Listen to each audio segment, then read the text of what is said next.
jurisdiction is granted. See, I'm granting jurisdiction. Now, look here. When you get involved in equity, both parties have to agree to the jurisdiction, unless one of them is a corporation and the other is a private. In that case, the court will assume jurisdiction of the corporate entity, and so all I have to do as the real man is to grant jurisdiction, and they will take jurisdiction on the other party.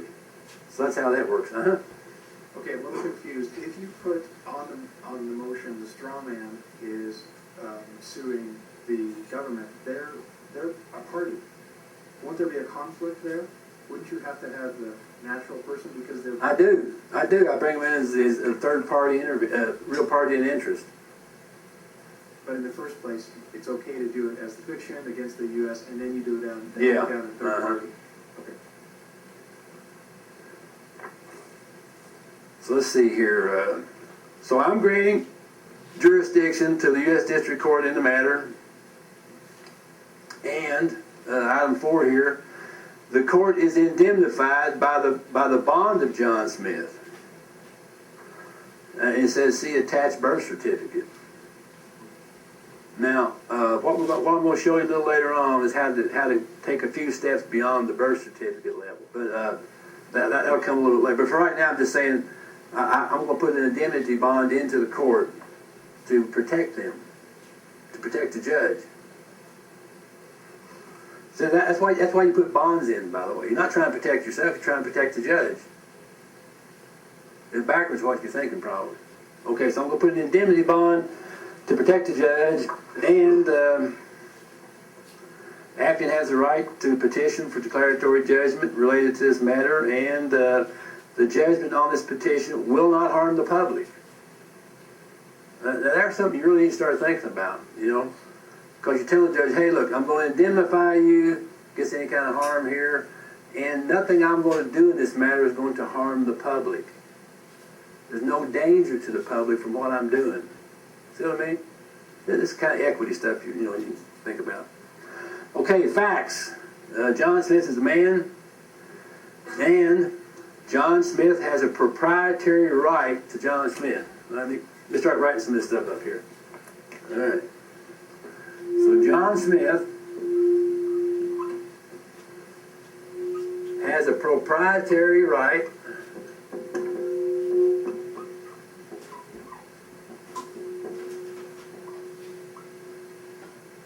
to John Smith. Okay? That's the second fact. The first fact was that John, that's the man. All right, third. John Smith is the only real party in interest, acting as contributing beneficiary who has put any value into John Smith. So this guy right here is saying that he is the only real party in interest in that. The reason being that this entity right here is the only contributing beneficiary to that. And in consequence of that, nobody else can state a claim to any value that's held in that. See? Folks, we're setting up a declaratory judgment here. We're setting it up. Okay. Okay, John Smith is the only legitimate claimant to any equity attached to John Smith. And then, in this case, we're enclosing a copy of the UCC1 financing statement. Because we can. Because we've got the valid claim going on, see? And John Smith is entitled to any interpleaded funds related to John Smith. So if somebody else sues John over there and they get an award, I'm entitled to those interpleaded funds. Hey folks, you're setting up the world the way you want it. All right, so those are the facts. Therefore, affiant denies that the defendant has any proprietary right to John Smith, and that there is not any evidence that the defendant has any proprietary right to John Smith, and the affiant believes that not any exist. And affiant denies the defendant has put any value into John Smith, and there is no evidence that the defendant has put any value into John, and affiant believes. So what we're doing, we're going back on negative averment on the facts. So now, technically, we don't have to prove the facts are true, but the other party has to prove that they're not true. We're putting a double whammy on them with this. Now, so I went through all that. You know, each of those facts we went and did a negative averment on. All right, caveat and notice. Notwithstanding any assumed contracts, implied, constructed, invisible, adhesion, signed or unsigned, the defendant is in breach of any such alleged contract for failure of consideration. Do you understand failure of consideration? Okay. I told you a while ago that the court and the government and so forth are assuming and presuming contracts, invisible contracts, adhesion contracts, all the things that you can't see that you're acquiescing to because you don't know they're there and you don't know to get rid of them. So we're going to take care of that business too. So we're putting out a caveat and notice, notwithstanding any assumed contracts, the defendant is in breach of any such alleged contract for failure of consideration. So go ahead and assert that you got a contract, because you're in breach.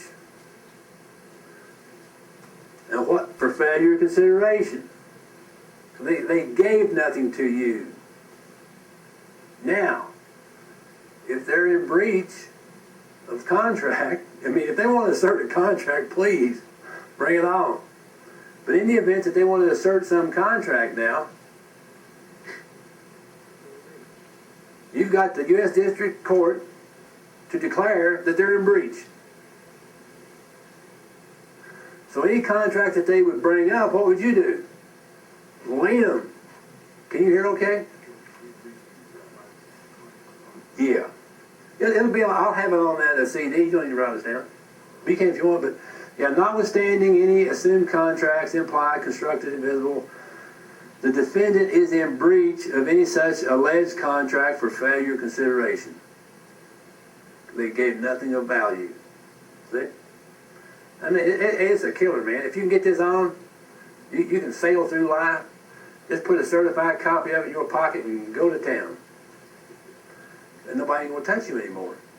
Can they? How can they touch you? You've got a United States District Federal Judge, fully bonded, who's saying they can't touch you. Get off this guy's back. You had your opportunity, you didn't take it. Now shut up and leave him alone. Now folks, this is just a little bit better than maybe the expatriation you're doing. Because you got a federal judge saying it is so. See what I mean?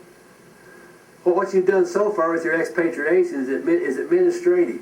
You haven't got it in for judicial review yet, and that's why you're having the problems.